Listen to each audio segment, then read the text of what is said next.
नमस्कार, बहुत बहुत स्वागत है आप सभी का हमारे इस विशेष प्रसारण में। मैं हूं निखिल सिंह और आज के इस विशेष प्रसारण में हम बात करेंगे कृत्रिम बुद्धिमत्ता यानी कि आर्टिफिशियल इंटेलिजेंस की, जिसकी कायल पूरी दुनिया है।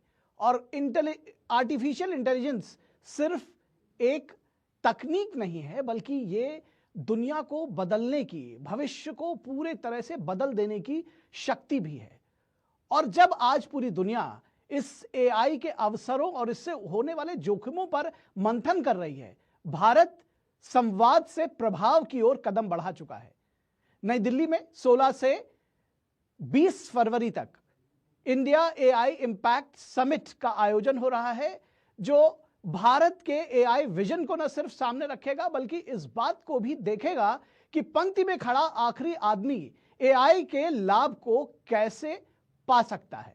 तो इंडिया का एआई विजन क्या है, ये जो समिट हो रही है, इसके बारे में सारी जानकारी के लिए, बातचीत करने के लिए हमारे साथ खास मेहमान मौजूद है।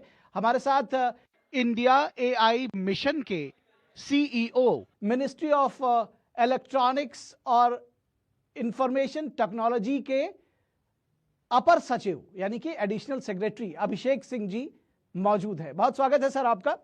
तो सबसे पहले तो ये जो big talked about India AI impact summit है, इसके बारे में शुरुआत करते हैं सर। क्या है ये समिट और किस तरह से खास होने जा रही है, क्या इसमें अलग होगा, और अगर हम एक भारतीय के लिहाज से समझना चाहें तो क्या टेक अवेज इसमें आम हिंदुस्तानी के लिए होगा? देखिए, जो इम्पैक्ट समिट हम 16 से 20 फरवरी को भारत मंडपम दिल्ली में होस्ट कर रहे हैं, यह पहली बार ऐसा समिट, इन समिटों की श्रृंखला शुरू हुई थी ब्लेचली पार्क यूके में 2023 में, इसके बाद 2024 में कोरिया में हुई और पिछले साल भारत और फ्रांस से मिलकर के पेरिस में समिट का आयोजन किया था जी। पहली बार ये समिट एक डेवलपिंग कंट्री में, country of the global south में आ रही। तो इस तरह से एक जो ग्लोबल नॉर्थ की नैरेटिव है उसको हटा करके जो हमारे जो डेवलपिंग देश हैं उनकी क्या प्राथमिकता है, उनको आर्टिफिशियल इंटेलिजेंस कैसे प्रभावित करता है, उनको क्या चीज़ों की जरूरत होती है, उनकी समस्याओं को निदान करने के लिए एआई क्या कुछ कर सकता है, एआई कैसे बायस फ्री हो सकता है, वो एक बहुत बड़ा नैरेटिव होगा जी। इसके अलावा भारत एक टैलेंट प्रधान देश है। पूरा विश्व जानता है कि भारत में डिजिटल इंडिया की क्रांति से देश में क्या हुआ। हमारे देश की आईटी कंपनियां पूरे विश्व में आईटी सेवाओं को प्रदान करती हैं। हमारे देश के जो इंजीनियर्स हैं, जो आईटी इंजीनियर्स हैं, पूरे देश की सभी बड़ी बड़ी कंपनियों में कार्य करते हैं। कुछ तो उसको लीड सीईओ ये बने हुए हैं। तो हमारी जो ताकत है, हमारी जो एआई के क्षेत्र में स्ट्रेंथ है, उसको हम पूरे विश्व के सामने दिखाने में सक्षम हो पाएंगे कि भारत में एआई के एप्लीकेशंस, एआई के मॉडल्स बनाने की क्षमता है और पूरे विश्व में जो एआई के यूज केसेस को लगाने की जरूरत होगी वो देने में भारत अग्रणी देशों में खड़ा होगा। तो हमारी ये ट्विन ऑब्जेक्टिव है कि कैसे हम डेमोक्रेटाइजिंग एआई, कैसे पूरे विश्व में एआई का डिफ्यूजन सुनिश्चित कैसे करें और कैसे भारत को एक एआई के क्षेत्र में अग्रणी देश के रूप में दिखाने में सफल हो पाए। डेमोक्रेटाइजेशन से फायदा क्या है और डेमोक्रेटाइजेशन को कैसे समझे आम लोगों के लिए, कैसे आप? डेमोक्रेटाइजेशन का फायदा ये है कि जैसे अभी जो एआई है, यह चुनिंदा कंपनीज, मुश्किल से 5 या 6 कंपनीज है जो पूरी कंट्रोल करती है। मुश्किल से 2 या 3 देश हैं जिनके पास पूरे एआई की ताकत जी। तो बाकी विश्व जो है, जो ग्लोबल साउथ है, जो डेवलपिंग वर्ल्ड है, वो एआई का यूजर बना हुआ है। और जब ऐसा होता है तो बहुत सारी भाषाएं ऐसी हैं जिनके डेटा सेट्स भी नहीं होते हैं, जिनके कल्चरल कॉन्टेक्स्ट भी नहीं होते हैं। तो एआई उतना ही अच्छा होता है जिस तरह के डेटा सेट पर ट्रेंड हो। तो अगर जो डेटा सेट जिस पे उस पे एआई की ट्रेनिंग कर रहे हैं वो इंक्लूसिव नहीं है, उसमें अगर कोई छोटी भाषाएं नहीं शामिल है, उसमें अफ्रीका देश की भाषाएं नहीं शामिल है, उसमें कुछ भारतीय भाषाएं नहीं शामिल है या हमारे कल्चरल कॉन्टेक्स्ट नहीं शामिल है, तो एआई गलत जवाब देगा। एआई उस देश के लोगों के लिए सही वे में नहीं कार्य कर पाएगा। और इसमें सॉवरेंटी की बात की जाती है कि हर देश चाहता है कि हमारे देश के, अपने देश के लोग जो भी टेक्नोलॉजी का प्रयोग करें वह उस अपने देश के डेटा सेट्स के माध्यम से उनकी नेटिव भाषाओं में बना हुआ हो। तो इस चीज को सुनिश्चित करने के लिए हमको डेमोक्रेटाइजिंग एआई, मतलब कि हर देश को एआई का एक्सेस उपलब्ध कराना, जैसे कंप्यूट होता है, जीपीयूज होते हैं, वो मिल पाना, डेटा सेट्स को इंक्लूसिव बना पाना, और जो मॉडल्स और एप्लीकेशंस है वो हर देश के रिक्वायरमेंट के हिसाब से बना पाना। वनस्पति की डेवलप्ड वर्ल्ड में जो बना हुआ है इसको आप ले लीजिए और यूज कर लीजिए। इंस्टेड ऑफ मतलब बजाय इसके कि हम सबको यूजर बनाए, हम सबको एक स्टेक होल्डर बना रहे हैं कि अपनी आवश्यकताओं के हिसाब से एआई के यूज केसेस और एप्लीकेशन बना पाए। जी, आप अगर हम फिर इस समिट की बात करें तो ये कहते हैं कि ये आप इसको संवाद से प्रभाव की ओर लेकर जा रहे हैं, डायलॉग टू इम्पैक्ट। जमीन पर कैसे दिखेगा ये इम्पैक्ट? दिन चर्चाएं तो होती, कई बार हमको समिट का मतलब लगता है कि ढेर सारी बातें हुई, खूब सारी चर्चा हुई, जमीन पर कैसे उतरेगा? देखिए, हमारा जो ये समिट है ये इस मामले में भिन्न है।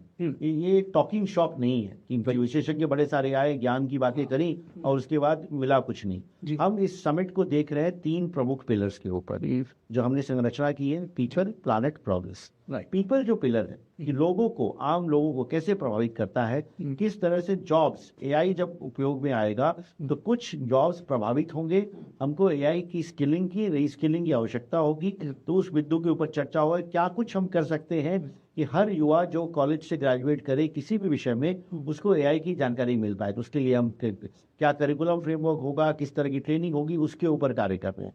दूसरा जो हमारा प्रमुख बिंदु है वो है प्लैनेट। एआई में एनर्जी बहुत इस्तेमाल होती है, जो पावर चाहिए होता है, इलेक्ट्रिसिटी जो चाहिए होती है एआई सुपर कंप्यूटर को पावर करने के लिए, वो कहीं जरूरत ज़्यादा होती है। तो जब हम ज़्यादा इलेक्ट्रिसिटी, ज़्यादा रिन्यूएबल एनर्जी एआई के लिए इस्तेमाल करते हैं तो उससे हमारे जो सस्टेनेबल डेवलपमेंट गोल्स हैं, क्लाइमेट चेंज के जो ऑब्जेक्टिव्स हैं, वह प्रभावित होते हैं। तो वो एक बिंदु है कि कैसे हम एआई को और ज़्यादा एफिशिएंट बनाए, इफेक्टिव बनाए।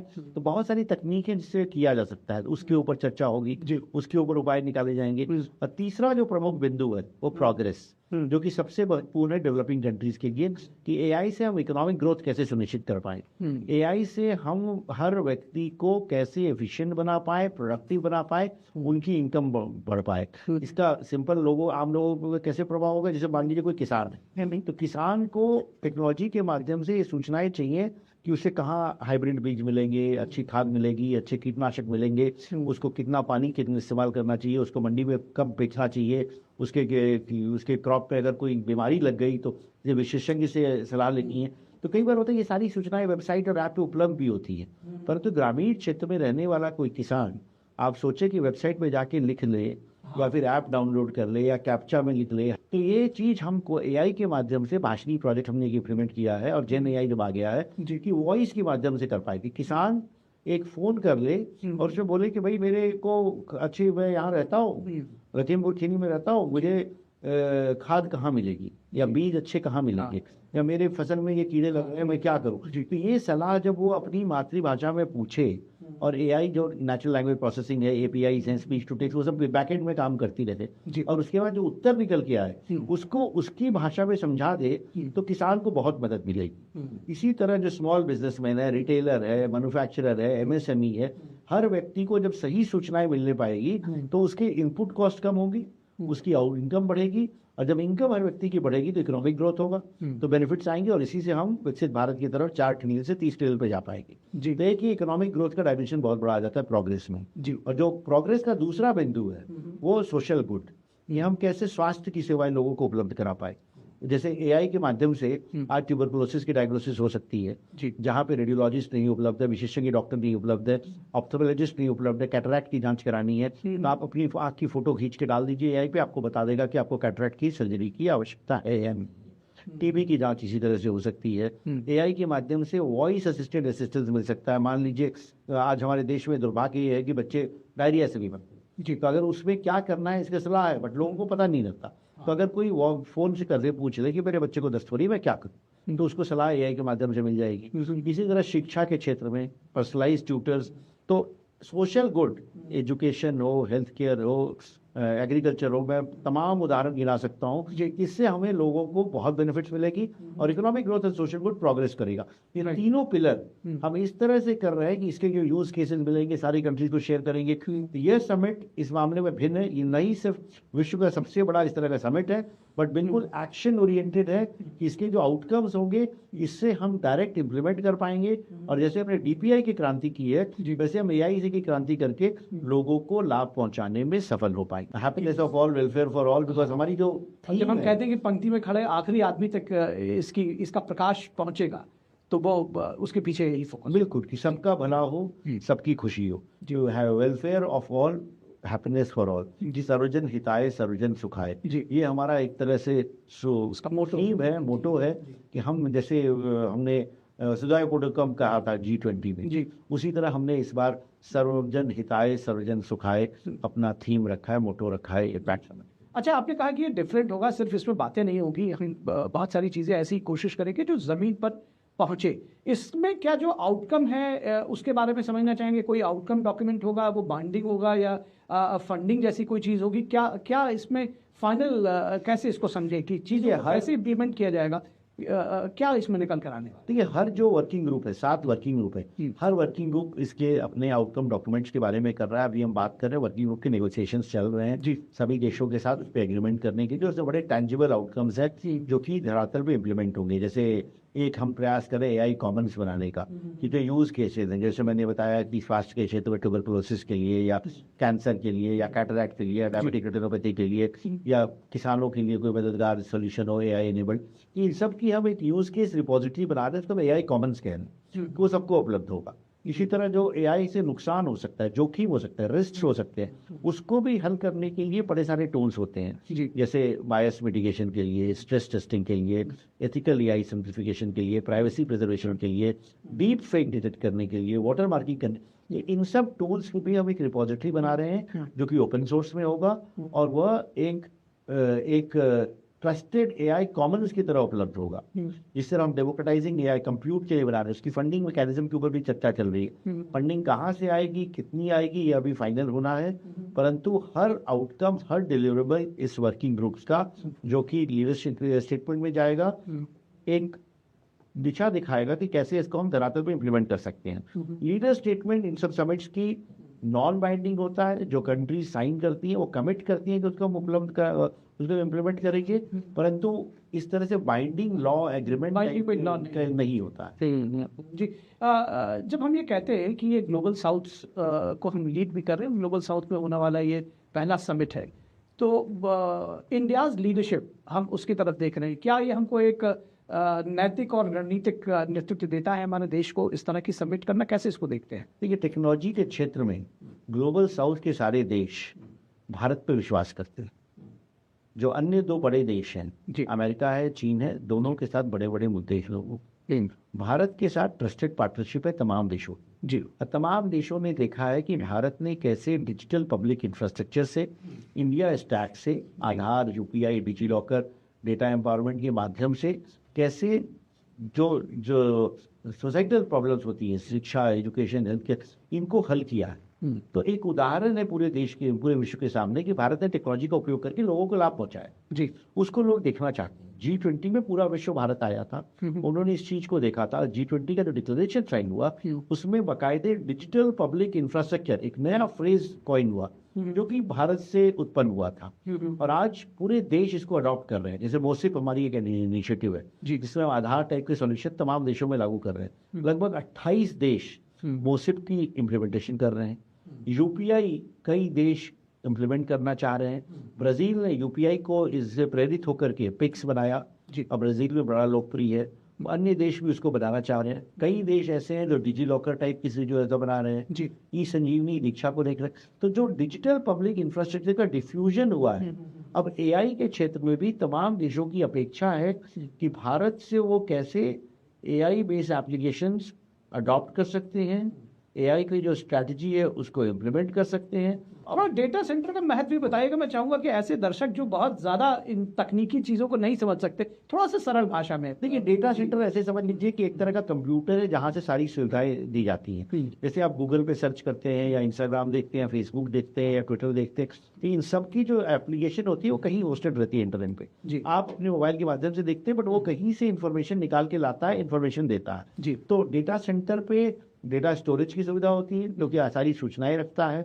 हर इंटरनेट की सर्विस, हर IT सर्विस एक डेटा सेंटर के माध्यम से कार्य करती है, चाहे ईमेल हो या व्हाट्सएप हो, तो उसके लिए डेटा सेंटर की जरूरत होती है जिससे आप दे सकते हैं जी। AI की सारी सर्विसेज के लिए भी कंप्यूटर चाहिए होता है। कंप्यूटर जैसे आपका मोबाइल में कंप्यूटर है, तो बड़े कंप्यूटर जो बहुत सारी गणनाएं एक से कम समय में कर पाए, ऐसे पावरफुल डेटा सेंटर की चाहिए होती है जिसमें एनर्जी भी बहुत लगती है। जैसे मेगावाट मतलब बिजली का बहुत ज्यादा कंजम्पशन होता है ये सब का काम करने में। जैसे अगर उदाहरण के तौर पे अगर समझें तो जब हम एक पैराग्राफ, सपोज आजकल बच्चे भी चैट जीपीटी का इस्तेमाल करते हैं, तो चैट जीपीटी का जब हम एक कहते हैं कि 100 वर्ड का हमको एक ऐसे लिख के दे दो जी, तो उससे जो डेटा सेंटर के सर्वर में गर्मी पैदा होती है उसको ठंडा करने के लिए लगभग एक वाटर बॉटल का पानी चाहिए होगा।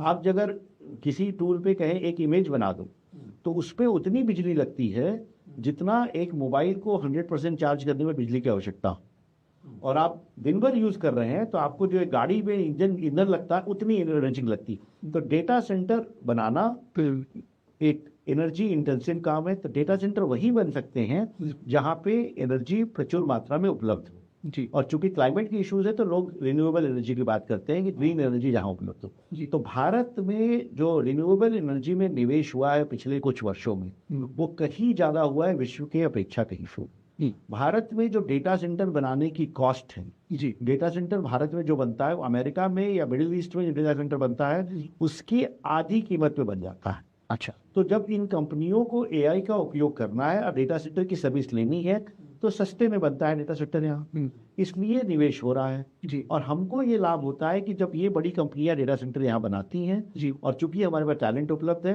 अगले चरण में हमारे पास एआई एप्लीकेशन की कंपनियां आएंगी, निवेश होगा, हम आईपी जनरेट करेंगे और हम एआई के क्षेत्र में और आगे जाने में बड़े सफल हो पाएंगे। जी, अभी जैसे हमारे देश में 1 गीगावाट की क्षमता है, 1 गीगावाट एनर्जी की डेटा सेंटर्स की कैपेसिटी है, ये 2030 तक लगभग 8 से 10 गीगावाट हो जाएगी। तो एक तरह से भारत एक एआई इकोसिस्टम का अहम हिस्सा बन जाएगा इस निवेश से। जी, तो ये तो बात हो गई डेटा सेंटर सेंटर। अनाउंसमेंट की। भारत का जो एआई विजन है जी, वो कहता है कि make AI in India, make AI for the world. तो हमारा पहली इच्छा है कि हम भारत के लोगों के लिए एआई कैसे बना पाए। हम एक बड़े देश हैं जी, हमारे पास विविध भाषाएं हैं, 22 भाषाएं हैं, तमाम डायलेक्ट हैं। तो सबसे पहला प्रोजेक्ट जो हमने एआई में लिया भाषणी का लिया। तो कैसे हम speech to speech, speech to text translation कर सकते हैं, कैसे हम हर भाषा में लोगों को सर्विसेज प्रदान कर सकते हैं। जी, इसके अलावा हमारे पास सर्विस डिलीवरी के लिए अगर हेल्थ को अच्छा सर्विस देना है, एजुकेशन को देना है, एग्रीकल्चर को देना है, तमाम एप्लीकेशन बनाने की जरूरत है। बट इन एप्लीकेशन को बनाने के लिए क्या हम मॉडल दूसरे देशों का यूज करेंगे? नहीं, हमने प्रधानमंत्री जी ने कहा कि आप निर्भरता कम करें और आत्मनिर्भर Indian foundation model sovereign AI बनाने का प्रयास करें।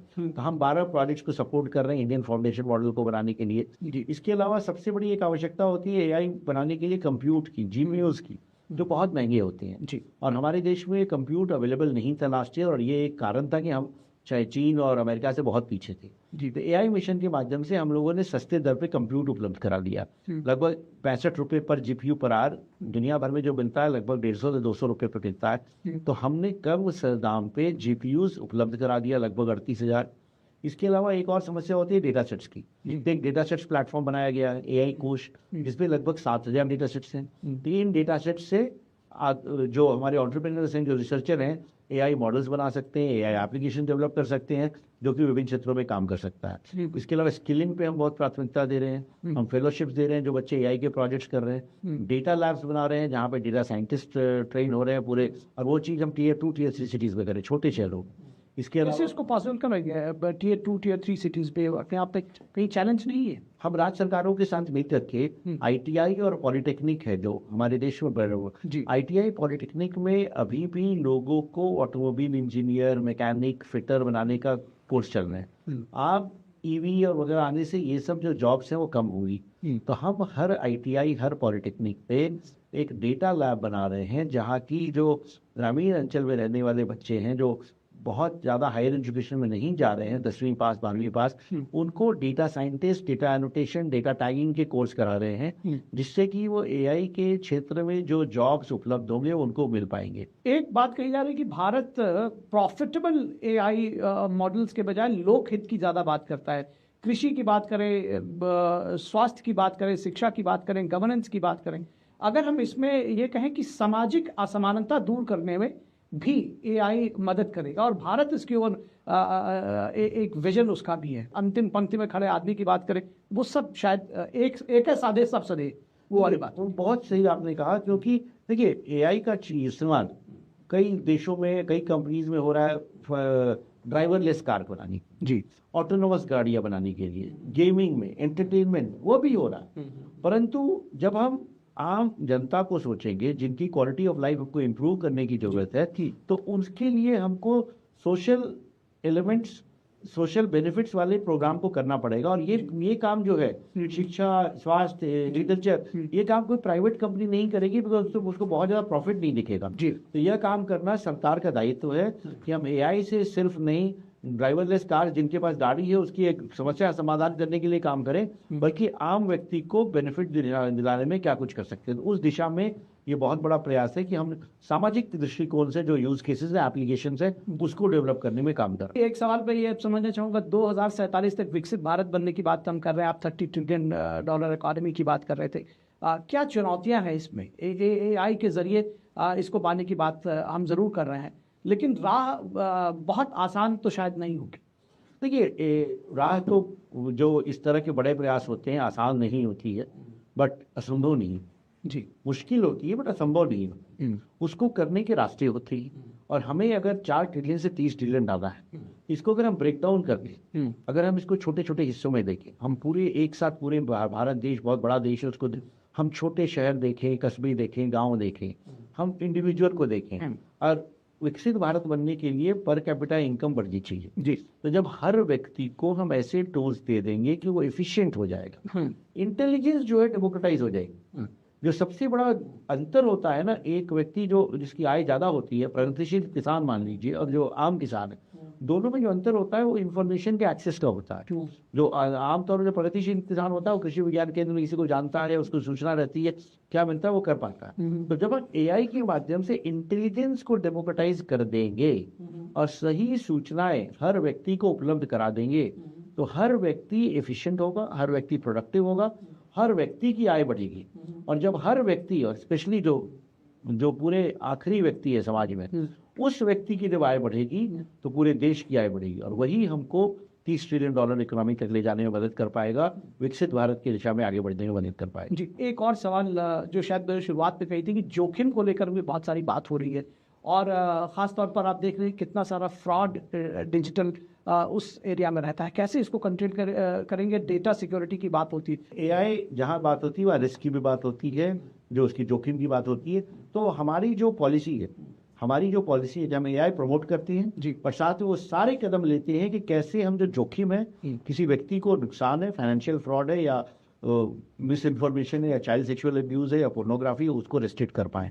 जैसे हमने अभी एक गाइडलाइंस निकाली है जी, कि labelling of AI generated content, कि जब आप एआई जनरेटेड कोई इमेज देख रहे हैं या वीडियो देख रहे हैं या कोई आवाज़ सुन रहे हैं, तो यह जो भी व्यक्ति उसको बनाया है या सोशल मीडिया पे डाला है, उसकी रिस्पॉन्सिबिलिटी होगी कि बताएगा कि ये एआई जनरेटेड है। जी, अगर ये नहीं होगा तो फ्रॉड्स होंगे। बट इसको हो सकता है जो असामाजिक तत्व है नहीं करे, तो उसको टूल्स हमने बनाए हैं डिटेक्ट करने के लिए, कैसे हम डीप फेक डिटेक्ट करें। डेमोक्रेसीज में डीप फेक से बहुत नुकसान हो सकता है।